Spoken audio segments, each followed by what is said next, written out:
कहते हैं कि ठगी करना एक हुनर है, और ये हुनर अगर किसी ने सबसे स्टाइलिश तरीके से निभाया है तो वो है सुकेश चंद्रशेखर। इस बंदे ने सिर्फ पैसे ही नहीं, लोगों के सपने, उनके भरोसे और उनकी आंखों का चैन तक चुरा लिया। सोचो, एक ऐसा इंसान जो अपनी जुबान और एटीट्यूड से लोगों को इतना हिप्नोटाइज कर देता था कि सामने वाला करोड़ों रुपए उसकी झोली में डालकर भी खुश रहता। आप जानते नहीं मैं कौन हूं, पीएमओ से सीधा कॉल करवा सकता हूं। इस तरह के डायलॉग्स उसके लिए बच्चों का खेल थे। उसकी कहानी किसी फिल्म से कम नहीं लगती। कभी वो खुद को प्रधानमंत्री कार्यालय का अफसर बताकर बिजनेसमैन की पत्नी से 215 करोड़ उड़ा लेता, तो कभी चुनाव आयोग में अपने खास कनेक्शन का झांसा देकर बड़े पॉलिटिशियन से 50 करोड़ की डील ठगने की कोशिश करता। सबसे बड़ा झटका तब लगा जब ये सामने आया कि देश की सबसे सुरक्षित जेल तिहाड़ भी उसकी ठगी और ऐशो आराम का अड्डा बन चुकी थी। सोचो, 40 कैदियों के लिए बने वार्ड में अकेले राजा की तरह रहना और जेल के बारीक से बारीक स्टाफ को भी मंथली सैलरी पर रखना। कुल 82 जेल एम्प्लॉइज उसके पैरोल पर थे। अब ये सुनकर तो कोई भी बोलेगा ये जेल है या 5 स्टार होटल। और सिर्फ यही नहीं, उससे मिलने के लिए बड़े बड़े फिल्म स्टार्स जेल तक आते थे। उसका क्रेज इतना पागलपन भरा था कि सिर्फ जैकलिन फर्नांडिस से दोस्ती करने के लिए करोड़ों रुपए बहा दिए। वहीं दूसरी तरफ दर्जन भर एक्ट्रेसेस को महंगे गिफ्ट्स भेजकर उन्हें अपने प्यार के जाल में फंसाने की कोशिश करता रहा। कहानी यही खत्म नहीं होती। हाल ही में तिहाड़ जेल से ही उसने फाइनेंस मिनिस्टर निर्मला सीतारमण को एक लेटर लिख मारा। उसमें दावा किया कि उसकी ओवरसीज इनकम 22,410 करोड़ की है और वो इस पर 7,640 करोड़ का टैक्स भरने को तैयार है। अब जरा सोचो, एक ठग जो जेल की चारदीवारी में बंद है, फिर भी पूरी दुनिया को अपने खेल में उलझाए बैठा है। यही वजह है कि लोग कहते हैं सुकेश चंद्रशेखर ठग नहीं, बल्कि एक ऐसा भ्रमजाल है जिसमें फंसकर लोग झूठ का फर्क ही भूल जाते हैं। कर्नाटक के बेंगलुरु की एक साधारण सी गली में पैदा हुआ एक लड़का जिसका नाम था सुकेश चंद्रशेखर। घर की हालत मिडिल क्लास से भी नीचे थी। पिता Vijendra Chandrashekhar automobile spare parts बेचकर किसी तरह घर चलाते थे, लेकिन ख्वाहिश थी कि बेटा पढ़ लिख कर उनकी किस्मत बदल दे। इसलिए उन्होंने सुकेश को दाखिला दिलाया बेंगलुरु के नामी school bishop cotton boys school में। लेकिन सुकेश की सोच शुरू से ही बाकी बच्चों से अलग थी। पढ़ाई की किताबें उसके लिए बोरिंग थी, पर स्कूल के बाहर खड़ी चमचमाती गाड़ियां उसकी आंखों में सपने जगा देती। अमीर बच्चों को रोज महंगी कारों में आते देखकर वो सोचता, यार ये लाइफ तो रॉयल है, काश मेरे पास भी ऐसी कारें होती। उसका पूरा वक्त इसी ख्वाब में गुजरता कि बिना पढ़ाई लिखाई और बिना मेहनत के वो कैसे किसी शॉर्टकट से बड़ी लाइफ जी सकता है। और यही ख्वाहिश धीरे धीरे उसे ठगी की राह पर ले गई। किसी तरह उसने 12वीं तक पढ़ाई पूरी कर ली। इसके बाद कॉलेज जाना तो छोड़ दिया, लेकिन पैसों की तलाश में अलग अलग छोटे मोटे काम जरूर किए। कभी रियल एस्टेट में हाथ आजमाया तो कभी कार रेसिंग इवेंट मैनेज किए, मगर ये सब उसके करोड़पति बनने के ख्वाब को पूरा नहीं कर सकते थे। तभी उसे मौका मिला पहली बड़ी ठगी का। उसके एक फैमिली फ्रेंड की जमीन बेंगलुरु डेवलपमेंट अथॉरिटी ने अपने कब्जे में ले ली थी। फैमिली फ्रेंड बेचैन थे, हर हाल में जमीन वापस चाहिए थी। बस यहीं से सुकेश के दिमाग में गेम सेट हो गया। उसने उस फैमिली फ्रेंड से कहा, चिंता मत करो, मैं कर्नाटक के मुख्यमंत्री HD कुमारस्वामी के बेटे का खास दोस्त हूं, तुम्हारी जमीन तुम्हें वापस दिलवा दूंगा। और फिर इस झूठी पहचान के सहारे उसने उनसे 1,14,00,000 रुपए वसूल लिए और पैसे लेकर ऐसे गायब हुआ जैसे गधे के सिर से सींग। भले ही सुकेश ने 12वीं तक की पढ़ाई की थी, लेकिन उसकी सबसे बड़ी ताकत थी उसकी जुबान। वो साउथ की लगभग हर भाषा बोल सकता था, हिंदी और इंग्लिश में भी धारा प्रवाह था। टेक्नोलॉजी की जानकारी उसे और भी खतरनाक बना देती थी। उसके पास एक अनोखा हुनर था, लोगों को अपनी बातों में उलझा लेना, उन्हें अपने झूठे कनेक्शन से डरा देना और ऐसे भरोसा दिलाना कि सामने वाला उसकी हर बात को सच मान ले। कहते हैं ना, ठगी केवल चालाकी नहीं होती, ठगी वो कला है जिसमें इंसान सामने वाले का भरोसा चुरा ले। और यही कला सुकेश को धीरे धीरे सबसे बड़ा कॉन आर्टिस्ट बनाने वाली थी।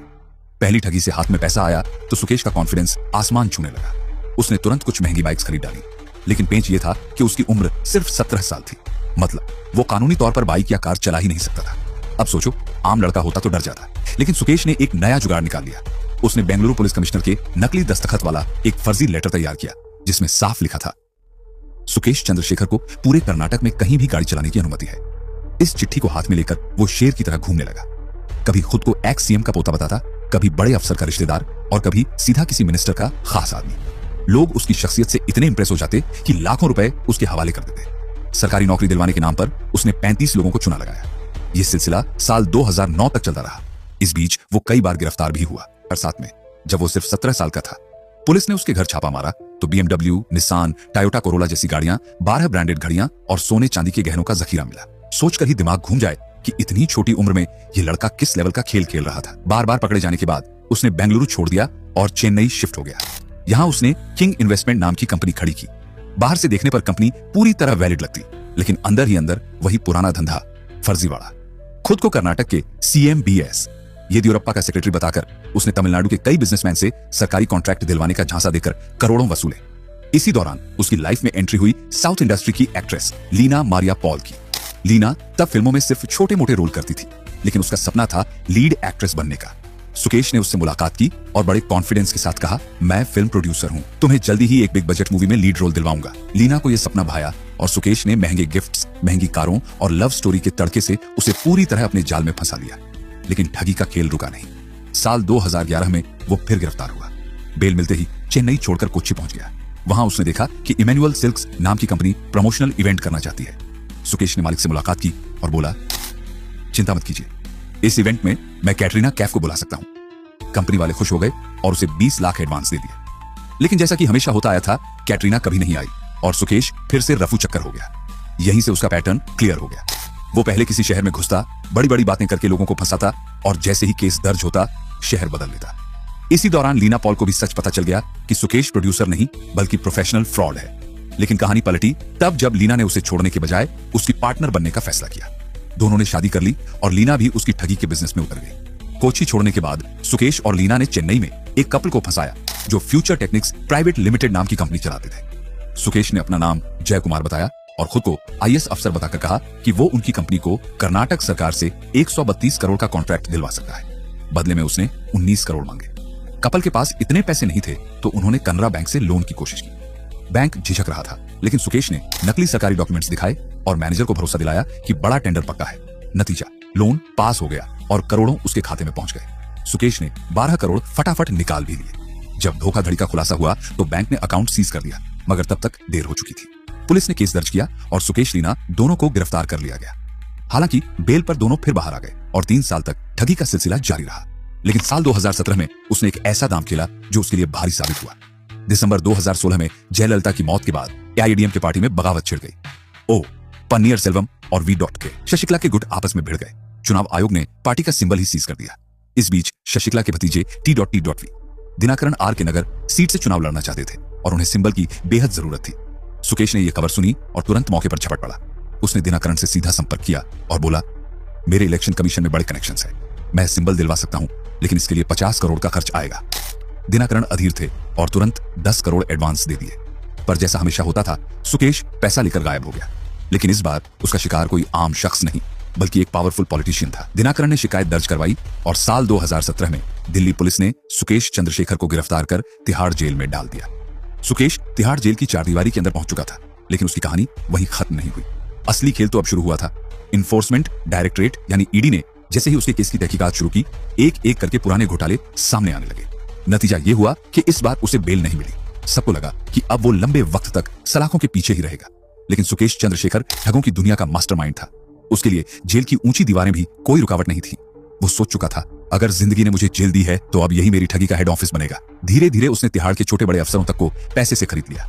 गार्ड से लेकर बड़े जेल ऑफिसर्स तक सब उसके पैरोल पर आ गए। और फिर जेल की बैरक से ही उसने अपना फोन स्कैम ऑपरेशन शुरू कर दिया।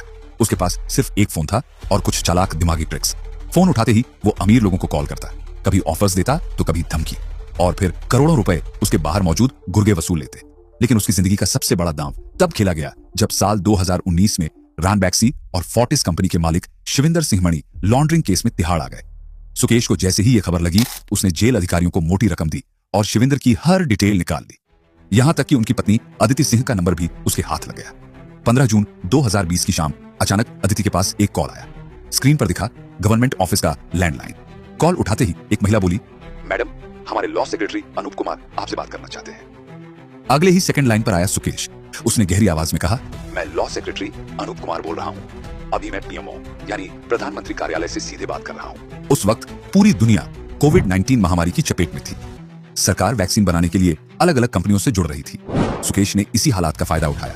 उसने आदित्य से कहा, गवर्नमेंट आपके हस्बैंड को हेल्थ केयर सेक्टर का इंडस्ट्री एडवाइजर बनाना चाहती है, लेकिन इसके लिए उन्हें जेल से बाहर लाना बेहद जरूरी है। यह मामला बहुत संवेदनशील है, आप किसी से इसका जिक्र मत कीजिए। कॉल कटने के बाद जब आदित्य ने नंबर गूगल पर सर्च किया तो वहां सचमुच लॉ सेक्रेटरी के ऑफिस का नाम लिखा था। वो हैरान रह गई। उन्हें लगा कि वाकई सरकार से बात हुई है, पर असल में यह था सुकेश का master stock call spoofing. Mobile apps और वॉइस मॉड्यूलेशन सॉफ्टवेयर से वो कॉलर आईडी पर नकली नाम दिखा देता था। अब हर कॉल के आखिर में सुकेश जय हिंद बोलकर रख देता ताकि सामने वाले को पूरा यकीन हो कि बात किसी बड़े सरकारी अफसर से हो रही है। धीरे धीरे उसने दूसरा किरदार भी गढ़ लिया। कभी खुद को अनूप कुमार बताता तो कभी जूनियर अफसर अभिनव बनकर अदिति से बातें करता। कभी कहता इस केस को खुद इंटेलिजेंस ब्यूरो मॉनिटर कर रही है, तो कभी दबाव डालते हुए बोलता इस पूरे मामले में गृह मंत्री अमित शाह भी पर्सनली इन्वॉल्व है। अदिति सिंह अब पूरी तरह उसके जाल में फंस चुकी थी। उन्हें लगने लगा कि वो सचमुच किसी टॉप लेवल गवर्नमेंट टीम से बात कर रही है। और जब सुकेश को पूरा भरोसा हो गया कि अदिति उसके जादू में बंध चुकी है, तब उसने अपना सबसे बड़ा दांव चल दिया। अदिति सिंह के लिए जिंदगी का वो दौर किसी बुरे सपने से कम नहीं था। सुकेश चंद्रशेखर ने उनसे कहा, आपके हस्बैंड तभी जेल से बाहर आएंगे जब आप पार्टी फंड में 20 करोड़ रुपया कंट्रीब्यूट करेंगे। पति के छूटने और बिजनेस के दोबारा पटरी पर लौटने की उम्मीद में अदिति ने आंख बंद करके उस पर भरोसा कर लिया और 20 करोड़ दे दिए। लेकिन खेल यहीं खत्म नहीं हुआ। इसके बाद तो जैसे पैसे निकलवाने का सिलसिला थमने का नाम ही नहीं ले रहा था। अदिति से उसने धीरे धीरे 100 करोड़ और ले लिए और फिर 2021 के अप्रैल महीने तक तिहाड़ जेल में बैठे बैठे ही उसने करीब 215 करोड़ रुपया अदिति से ठग लिया। जब अदिति ने कहा, अब तो आप सामने आकर मिलिए, बीजेपी ऑफिस में सबके सामने बात करते हैं, तो सुकेश ने बस इतना कहा, चिंता मत करो, जब आपके हस्बैंड बाहर आ जाएंगे तब सब बैठकर डिस्कस करेंगे।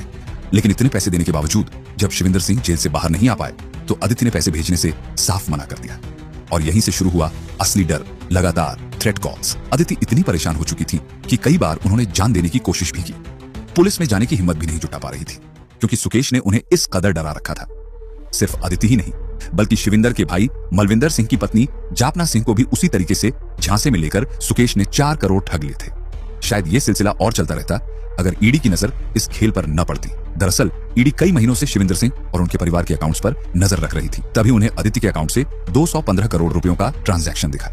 जब अदिति से पूछताछ हुई तो उन्होंने रो रो कर बताया कि कैसे पिछले कई महीनों से उनसे ठगी हो रही थी, लेकिन उन्हें असली ठग की पहचान तक नहीं थी।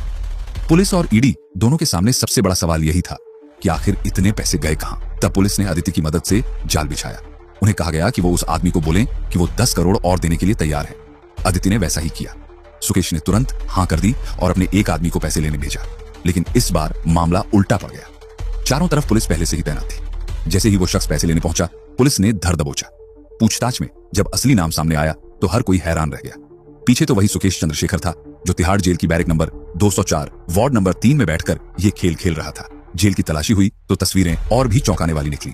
40 कैदियों के लिए बना वो वार्ड सुकेश ने अकेले अपने लिए कब्जा रखा था। कमरे में हर लग्जरी मौजूद थी। सीसीटीवी कैमरे पर कपड़ा डाल दिया गया था ताकि उसकी करतूतें कोई देख ना पाए। और ये सब जेल स्टाफ की मदद के बिना मुमकिन ही नहीं था। सच ये था कि सफाई वाले से लेकर असिस्टेंट सुपरिटेंडेंट, डिप्टी सुपरिटेंडेंट और यहां तक कि सुपरिटेंडेंट तक सबको उसने पैसे खिला रखे थे। एक सैलरी उन्हें सरकार देती थी और दूसरी सैलरी सुकेश हर महीने देता था। पूरे 82 जेल स्टाफ उसके लिए काम कर रहे थे। अंदाजा लगाइए, उन्हें चुप रखने और काम करवाने के लिए वो हर साल 25 से 30 करोड़ खर्च करता था। सुकेश की पत्नी लीना पॉल मारिया भी कई महीनों तक तिहाड़ में रही और पुलिस वालों की मदद से सुकेश उससे लगातार मिलता रहता था।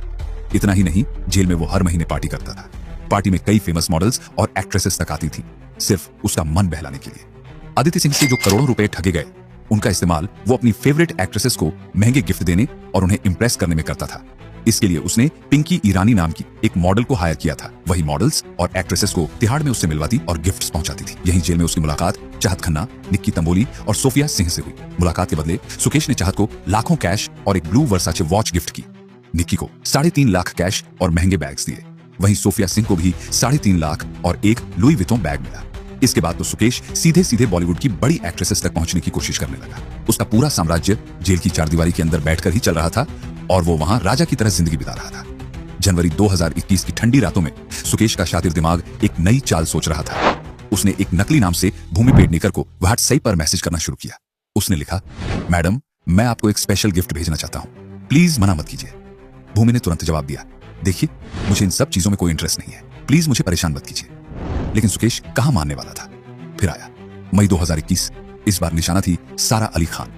उसने मैसेज किया, सारा जी, मैं आपका बहुत बड़ा फैन हूं, सिर्फ एक छोटा सा गिफ्ट भेजना चाहता हूं। सारा ने पहले तो साफ मना कर दिया, नहीं, गिफ्ट लेने की आदत नहीं है मुझे।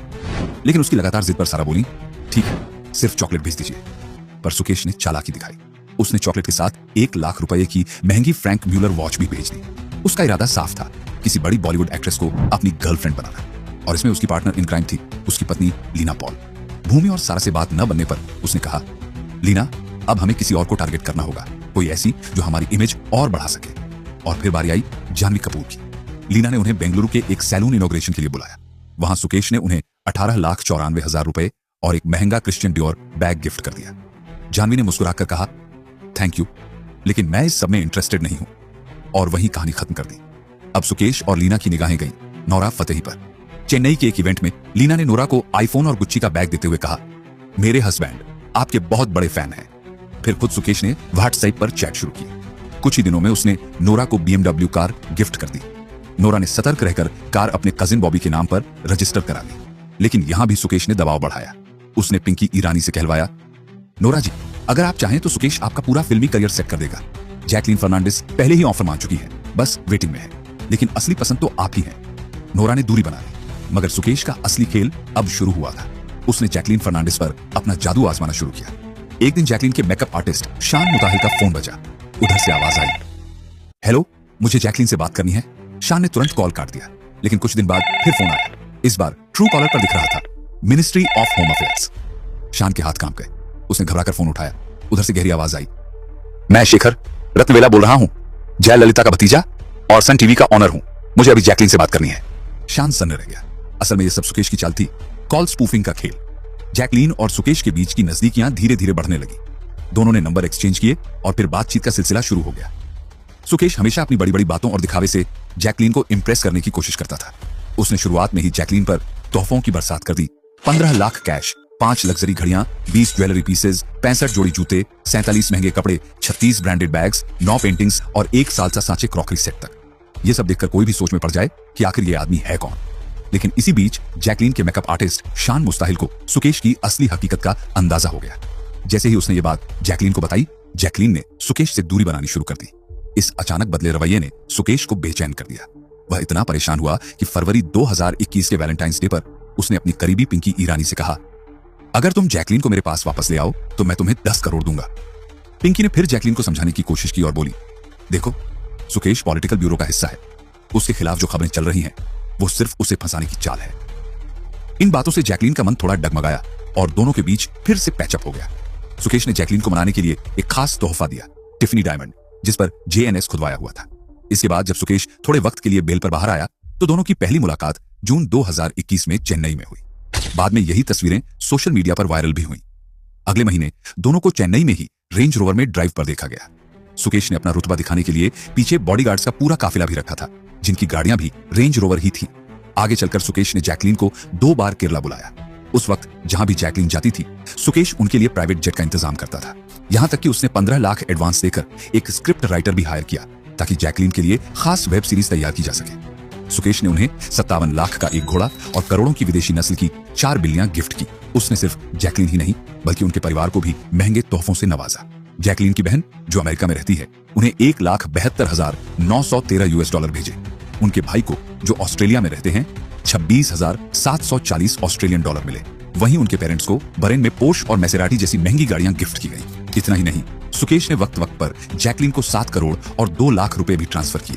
ये सब पैसे वो उन्हीं ठगी के पैसों से खर्च कर रहा था जो उसने लॉ सेक्रेटरी अनूप कुमार बनकर आदित्य सिंह से उनके पति को छुड़वाने के नाम पर लूटे थे।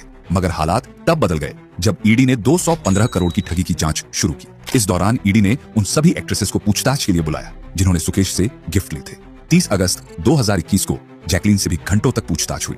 शुरू में तो जैकलीन ने सुकेश से किसी भी तरह के रिलेशन से साफ इनकार किया, लेकिन जैसे जैसे सबूत सामने आते गए उन्होंने मान लिया कि उनका और सुकेश का रिश्ता था। हालांकि जैकलीन ने खुद को पीड़ित बताया और कहा, मुझे सुकेश के अतीत के बारे में कुछ नहीं पता था।